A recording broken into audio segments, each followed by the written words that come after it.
Anybody who's ever worked night shift can tell you, it's not easy pushing your body past its natural inclination to stop and rest. Something about nightfall triggers a subconscious urge to lay low, stay safe, and wait it out until morning. Sure, you can manually override this impulse, but there's a certain point you want to reach, when something deeper in your mind starts to push back, when your own brain starts to play tricks on you. I work at the shitty 24-hour gas station at the edge of town, and the night shift here is, to put it nicely, something else. On the best days, it's an exercising and maintaining sanity in a state of self-imposed confinement. On the worst days, well, it's a lot worse. A few months back, we had a part-timer named Drake. He seemed like a bright guy, hadn't had any problems with him during the daylight hours, so the owners gave him a shot at the night shift. He seemed fine when he took over my clerking duties one midnight.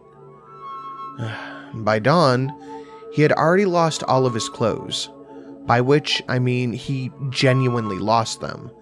Told us he had no idea where they ended up. A regular named Old Bob came in the next morning and caught Drake standing buck naked in front of the hot dog roller, a blank stare on his face and drool running down his chin. An overly optimistic young hire named Lindsay was the one who replaced Drake. A week after training, she insisted she was ready to take on the overnight challenge. To her credit, she made it about 3 nights before cracking.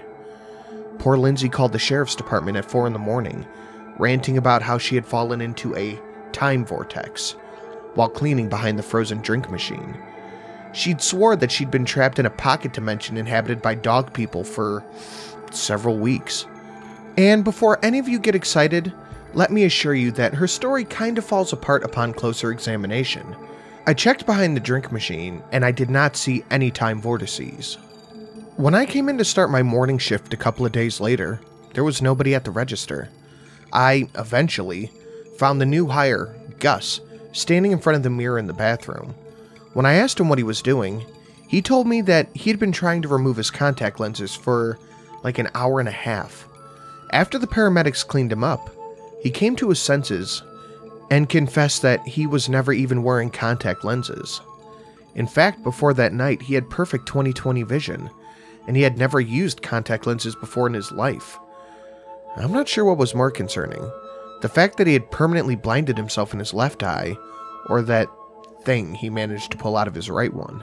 The point is, the night shift is no place for amateurs. It can be crazy. It can even be dangerous. The very worst cases are where the clerk loses the battle, when they eventually fall asleep on the job. I'll spare you the detail, but suffice to say, it's never a good thing. We were quickly running out of employees before we could bring in fresh hires. Rather than cut their losses and eliminate the night shift altogether, the owners of the gas station decided to promote me to the newly created position of night shift manager. It's a fancy title, and it came with a 25-cent pay bump, but I'm not exactly sure who I'm supposedly managing.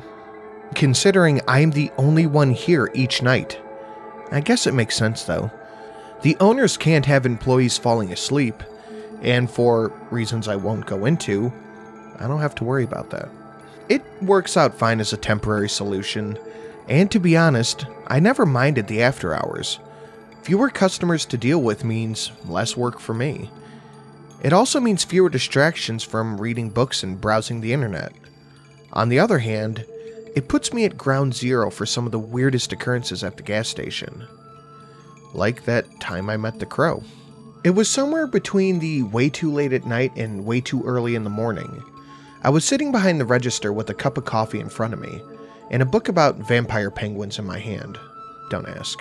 When suddenly I heard a tapping, as if someone gently rapping at the gas station door. I looked up from my book to see what the hell that noise was. As soon as I moved, the rapping abruptly stopped. The parking lot was empty. There was nobody out there on the other side of the glass door. Well, I thought to myself, that's pretty weird, but not weird enough to warrant getting up and looking. I went back to reading, but soon again I heard tapping, somewhat louder than before. "What the fuck is that?" I said to nobody in particular. That's when I realized the noise was coming from the other side of the store window. Kinda near the booth seat. It was getting louder, as if someone was standing outside knocking. "Hello?" I said. The noise stopped. I went back to reading my book, but before I could find where I left off, the knocking started back up again. Come on. The tapping grew louder, but I stayed put. After all, the only thing dumber than sitting back and trying to ignore that mystery tapping was getting up to investigate their mystery tapping. But eventually, it became unignorable, and against my better judgment, I put the book away and left my post to check on and see what was going on. I was only a step away from the front door when the noise stopped. I cautiously pushed it open to peek out to see if I was dealing with another crazy hobo, but the moment the door opened, a crow fluttered in over my head, flapping its wings frantically and caw screaming at me. I covered my ears and face and rushed back to my spot behind the counter, the bird shrieking and grabbing at my hair the whole time. I swung at it trying to bat it away, but it was just too fast, fluttering just out of my range with each pathetic strike, then swooping back down to peck at my hair before retreating back into the air. A few panic-stricken seconds later, I was hiding underneath the counter searching for a weapon. As the thumping in my chest slowly returned to reasonable levels, I became aware of two unsettling facts about my current situation. First, there were no weapons anywhere in range. And second, the screaming animal currently perched atop the cash register above me was not actually saying caw.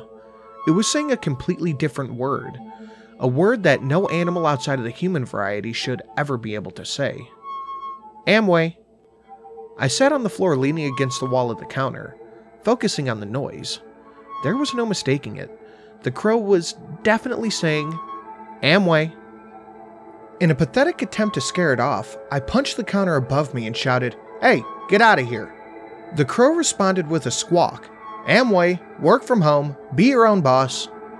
I slowly pulled myself out from under the counter. I got myself upright. I reached for the phone while the jet black bird stood atop the cash register and stared at me. As soon as my fingers reached the receiver, it started screaming louder and faster. Exciting news, join my network, Orange and Gold is the future of coffee, it works, Infinite is for beauty. Shut up, I yelled. But the bird just kept screaming, even louder, drowning me out and filling the room with this multi-level marketing bullshit pitches. Herbalife, buy directly from the wholesaler, new skin, stay young forever, doctors don't want you to know the secrets of beauty is perpetual youth, vector marketing, Cutco, sell knives door to door if you want to be a millionaire. I tried dialing the number for my contact at the sheriff's department, but the crow's call was way too loud. Even if the call went through, I wouldn't be able to hear or talk to anyone on the other end. The crow wasn't slowing down, and it sounded like it wasn't even taking a breath between rants. I grabbed a praline from the display on the counter and I threw it at the son of a bitch. He just jumped in the air and avoided it. Lalaro, sell leggings from the comfort of Facebook. Get rich and make friends, very sexy, very cool. I threw the phone down and I screamed, Those are all scams, you stupid bird. In an instant, the gas station went deathly quiet. The bird ceased its squawking and dropped to the counter, a few feet away from me. The only sound was the thumping in my chest. Now I finally had a moment to catch my breath and just to take in the situation. The crow was massive. By crow standards, I mean. Other than that, I don't really know how to describe it. He was, a crow. Black eyes, black beak, black feathers, with a strange oily sheen when the light hit it just right. But other than that, in its eerily human voice and its unusually aggressive sales pitches, it wasn't all that noteworthy. This was not the first bird inside the gas station by a long shot. Normally, all it takes to control the situation is patience, a ladder, an extension cord, and a shop vac. But something told me that this case wasn't going to be so simple. In fact, as we stared at one another, I couldn't help but feel like the crow was judging me, studying me, coming up with some kind of nefarious plan. I kept my movements slow and deliberate. The last thing I wanted was to spook the bird and set it off again. It watched as I picked up the receiver, cradled it under my ear, and dialed Deputy Love's personal number. We maintained eye contact as the phone rang, and rang, and rang. After about 20 seconds of ringing, I was starting to wonder why the voicemail hadn't taken over yet. Finally, the ringing stopped and a tired voice said, Hello? Deputy Love? Yeah. Hey, it's Jack from the gas station. I know who you are. You're the only one that would be calling me at... Wait, what time is it? Jesus Christ, Jack, this had better be an emergency. I've got a bit of a situation here. There's a crow inside the store. And? And it's talking. And? And... I'm sorry, maybe you didn't hear me. I said there's a crow inside the gas station. So? He's talking in English. Did you really call me for this? Jack, let me remind you about the rules of our relationship. If it's not life-threatening, I don't care. Crows can talk. They're like parrots. Call animal control in the morning and don't go near it. I assure you, it's more afraid of you than you are of it. Now leave me alone. Don't call back unless somebody is dead or dying. And with that, he abruptly hung up on me. I stared at the receiver as the crow squawked, What did he say? He said crows can't talk, I answered. Well, that's a relief, squawked the crow. Hang on, I said. Something still doesn't feel right about this. I reached over for my backpack under the cigarette case and I pulled out my laptop. A minute later I was set up and I had it connected to the internet. The crow bounced on the counter and over to the side of the keyboard. It looked at the picture of the crows on the screen and squawked, What does it say about me? It said Deputy Love was right. Some crows can imitate humans. It also says crows can be very intelligent. Cool, squawked the crow. No, I said. This still isn't right. The experts say crows can imitate voices. The crow bristled and asked, So? So, you're obviously not imitating somebody. We're literally having a conversation right now. Are we? Aren't we? How do you know I'm not just repeating a series of very specific phrases I've learned over the years? We stared at each other for a moment longer. I tried not to blink first, but eventually my eyes began to sting, and I caved. The second my eyelids closed, the crow squawked loudly, flapped its massive wings, and landed on top of my laptop screen, writing it down as it snapped shut in front of me. Hey, I yelled. What's your problem? Listen up, the crow said. Its voice was now different. No longer a squawk. Now somehow he evolved into a smooth whisper, like a dealer in a dark alley. I'll be honest with you, Jack. All that pyramid scheme stuff was just a ruse.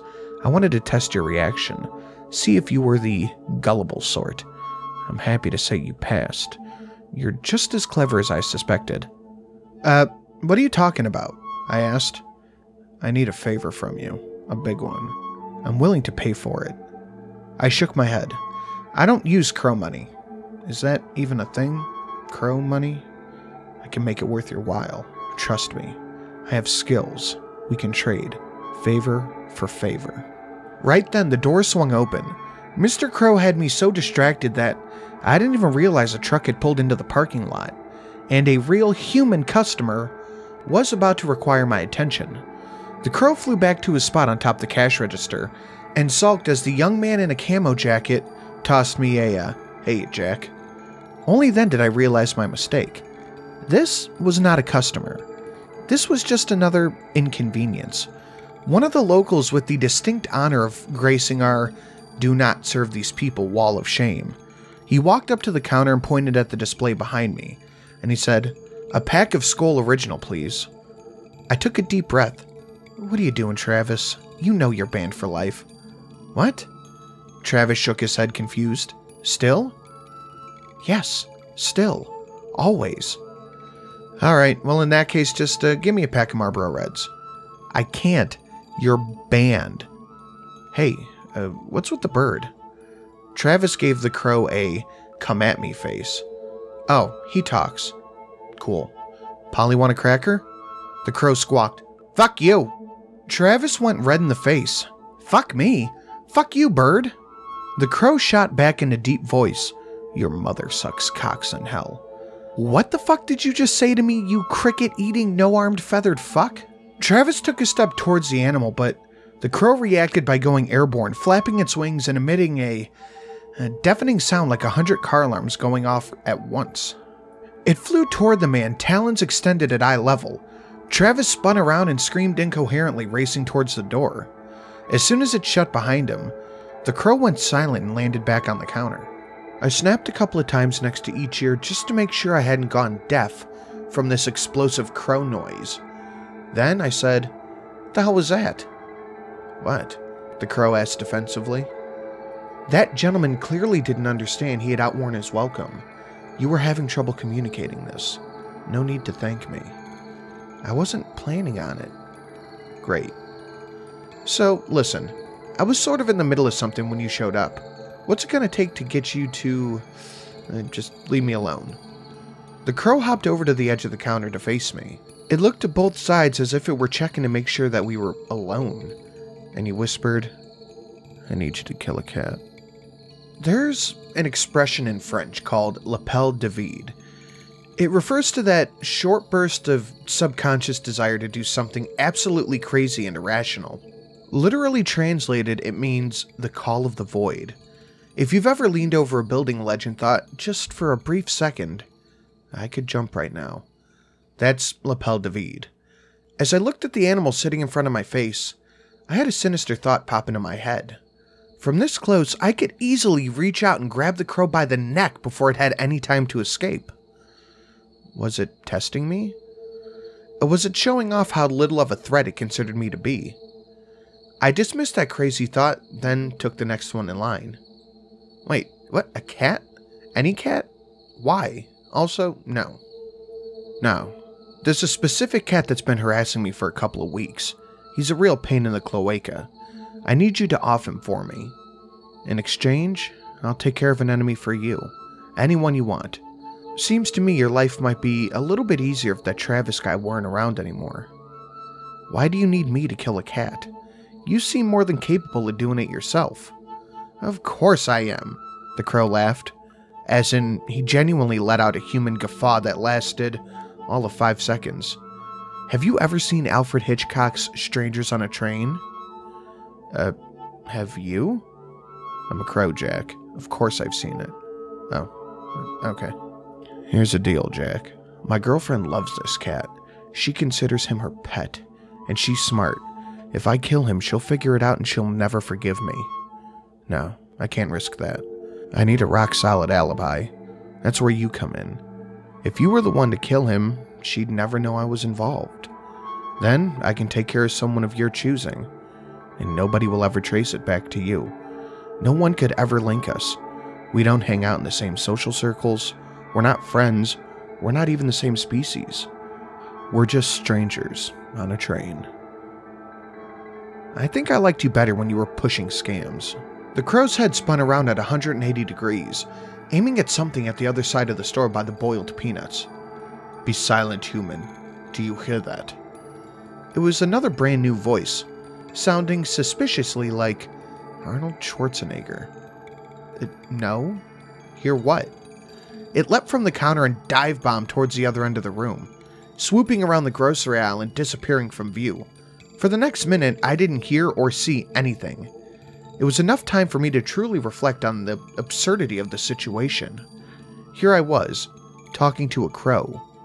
Negotiating with a crow. Did any of this make sense? No, of course not. Why the hell am I even doing it? Is any of this real? Just as I was beginning to suspect the answer might be no, the crow flew over the shelves and returned to the counter. A dead and half-eviscerated rat's corpse dangling from its beak. He dropped the rodent's body right on top of my closed computer, where it twitched a couple of times, and the crow proudly announced, "You're fucking welcome, Jack." Well, that is the grossest thing I've seen in a long time. I moved to grab some paper towels, but the crow jumped, landed on my right shoulder. He squeezed his claws through my shirt and into my skin. Then it moved in close, putting its bloodied beak uncomfortably close to my eye. I stayed perfectly still. "Do we have a deal?" It squawked in that loud Amway voice. To be perfectly clear, I was never going to kill a cat. I didn't want the crow to kill anyone for me either.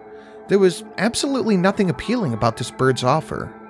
However, his claws had already broken the skin and drawn blood, so I was feeling highly motivated to say whatever I needed to, just to get this over with. Okay, I said in my gentlest voice. Sure. We have a deal. How do I find this cat? What does it look like? A surge of pain shot through my soldier as the bird released its death grip. Its wings smacked me in the eye as it took flight, landing atop the cash register once again, while blood slowly soaked through my shirt. Get a pen and write this down, he barked. His name is JP. His last name is Maroney. He lives at 534 2nd Street. I opened the drawer where we keep the stationery supplies and I grabbed a pen and paper.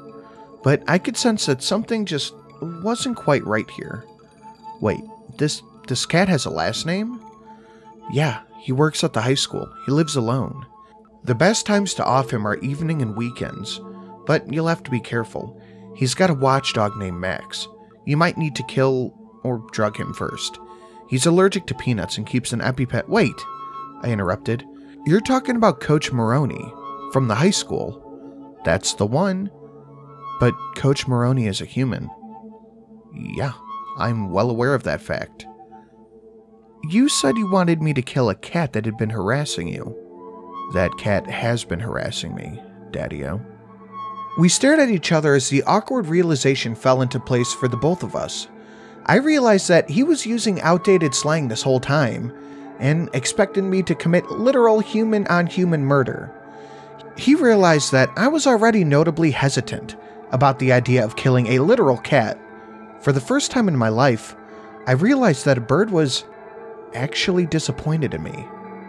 And I won't lie, it was a real low point.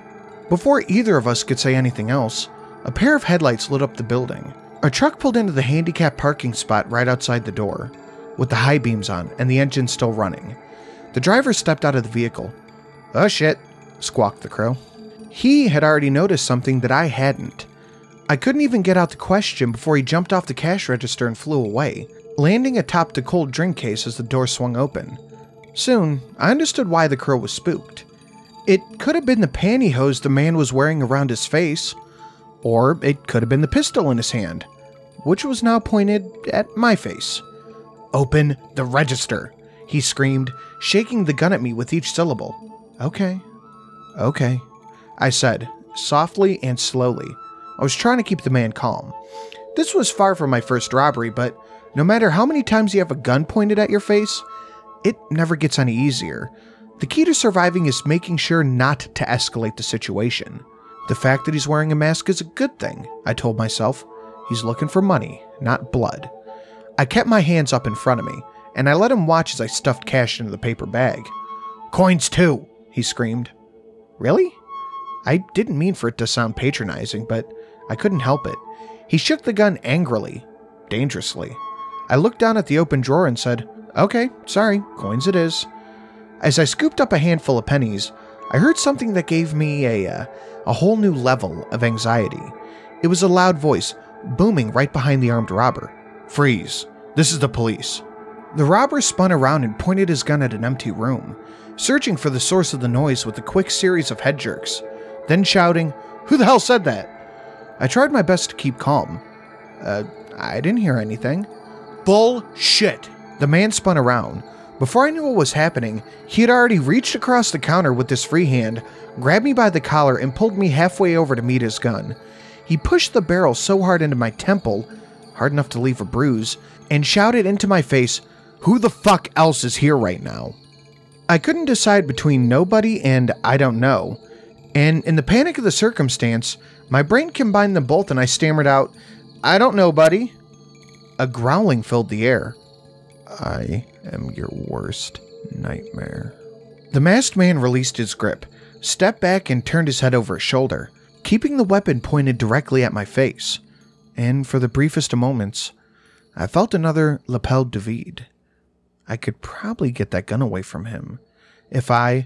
No, I'm not going to turn a crazy situation into a bad one. This will all be over soon.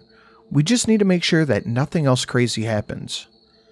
Right about then, something else crazy happened. The crow jumped into the air and swooped down at the man. There was a noise like Velcro ripping apart, a scream, and then warm liquid hitting me in the face. My overloaded senses didn't have time to catch up on what just happened before the gunshot started. I dropped to the floor and pushed myself against the counter wall. I covered my ears while the room filled with the smell of gunshots, the sound of explosion and screaming. It may have only lasted a few seconds, but it felt like hours.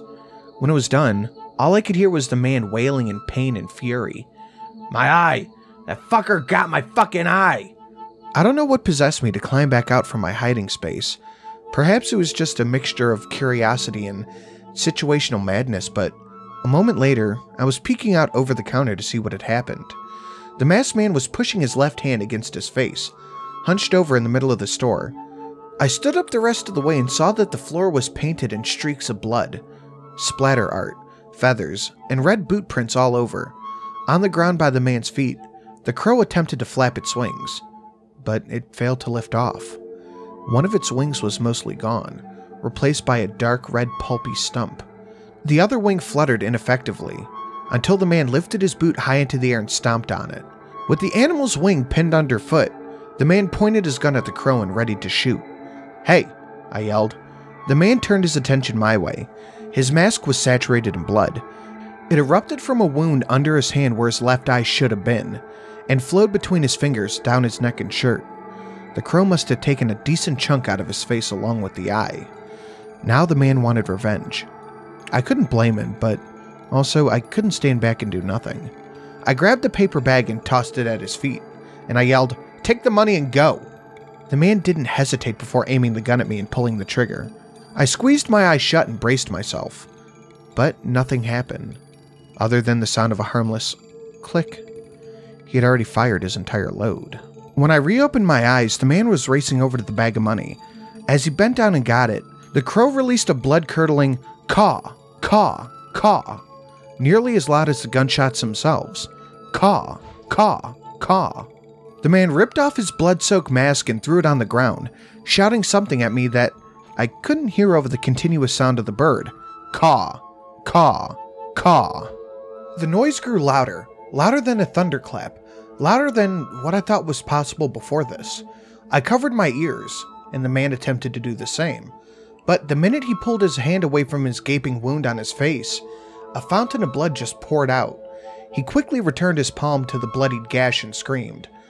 The lights in his truck began to flicker, or at least that's what I thought it looked like. But then I realized that wasn't happening at all. The lights were being covered, blocked by a swirling mask of black shapes. A thick swarm of creatures had descended upon the gas station parking lot, and as I pulled up my hoodie and squeezed the fabric against either side of my head, I registered that the noise was no longer the crow. The caw, caw, caw.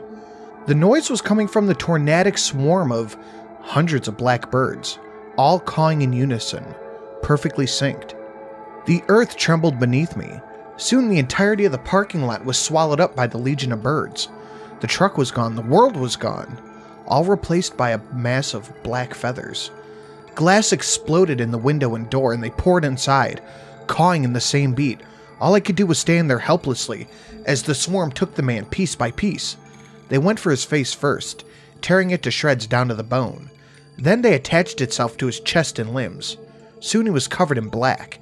More of the swarm surged inside, flowing around him like a wave, flapping furiously, all until all I could see was a wall of darkness stretching to the ceiling and blocking out the fluorescent lighting. I dropped to my regular hiding spot below the counter and waited. The air turned hot. The floor continued to rumble. The counters and walls vibrated around me. Even though I couldn't see anything, it just felt right to close my eyes. And then, after a few moments, it was over. The lights were back on, the world was normal. No noise at all but the ringing in my ears. And I was laying in the fetal position counting my breaths, and wondering why I was still alive. Then, the thought occurred to me. A thought that was all at once terrifying and comforting. Maybe it didn't really happen. I had been working a lot lately. I'd been pushing myself. It was well within the realm of possibility that I had imagined everything. That sure would make a lot of sense More sense than a bird who spoke English and watched Alfred Hitchcock.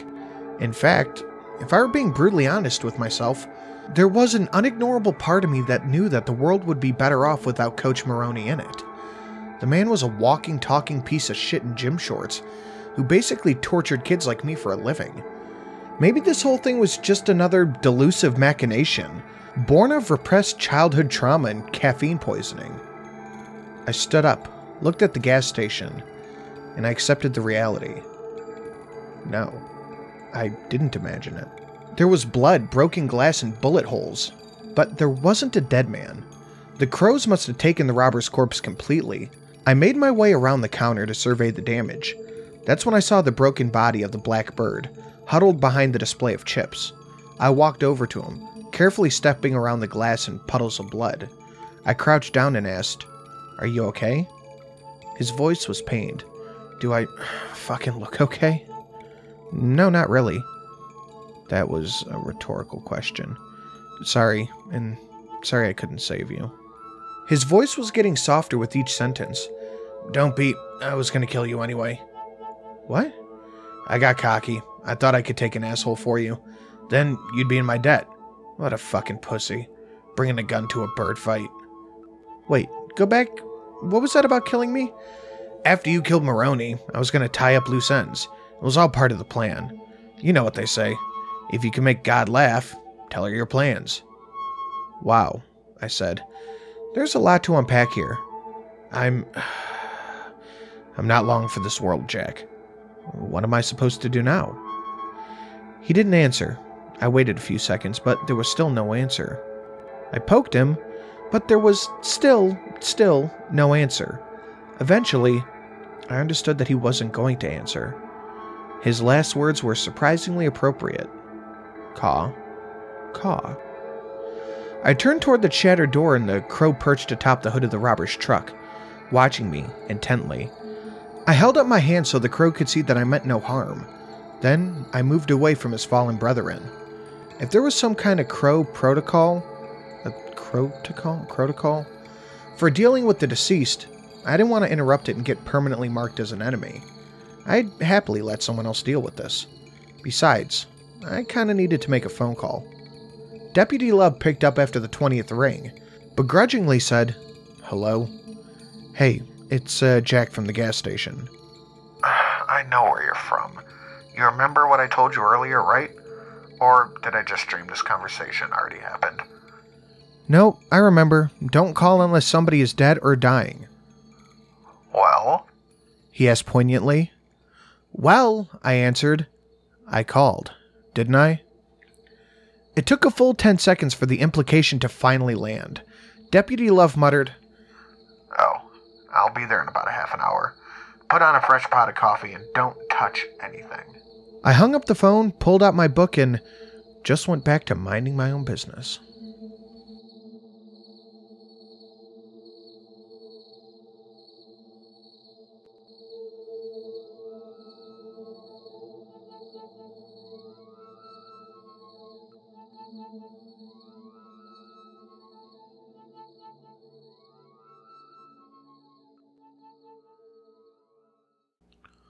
I would like to thank all of the lovely patrons currently listed on screen right now. Dan R, Neophyte Games, Chaos X, JY, Pyromancer, Hayden MH, Ethan A, Daniel H, Maximilian Charles P, GoGo Q Puppy LLC, Young Sykes, and Dark Side of the Bear. Guys, thank you all so much.